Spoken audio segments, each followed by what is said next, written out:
दुल्हन दुल्हा बैठे मड़ये के भीतरा, अरे मड़ये के भीतरा। दुल्हा काहै दुल्हन से एक बात रे ललनवा। दुल्हा काहै दुल्हन से एक बात रे ललनवा। तोहरे नी बाबा के सोने का कटोरवा, अरे सोने का कटोरवा। उहै कटोरा लेब दहेज रे ललनवा, दहेज रे ललनवा।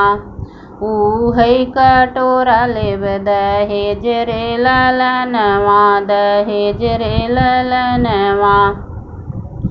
हमरे नी बाबा के सोने का कटोरवा, अरे सोने का कटोरवा।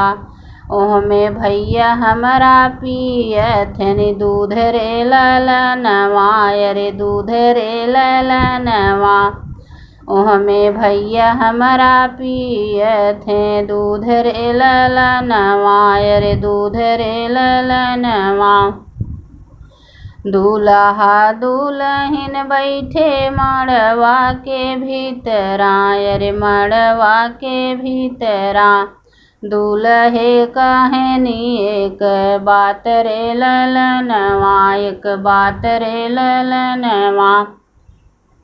दूधवा पियई भैया महंगई मंगनवा, अरे मांगई मंगनवा। तोहरे नी बहनी संग बियाह रे ललनवा, बियाह रे ललनवा। इतनी बचन जब सुने हैं दुल्हा, अरे सुननी है दुल्हा। घोड़ा पीठी भये असवार रे ललनवा, अरे घोड़ा पीठी भये असवार रे ललनवा। जे करे नी बहिनी संघा ब्याह हमर चाहे, अरे ब्याह हमर चाहे। उहौ मांगई बहिन हमारी रे ललनवा, अरे उहौ मांगई बहिन हमारी रे ललनवा। भीतरा से निकले हैं सरवा कवने रमा, सरवा कवने रमा।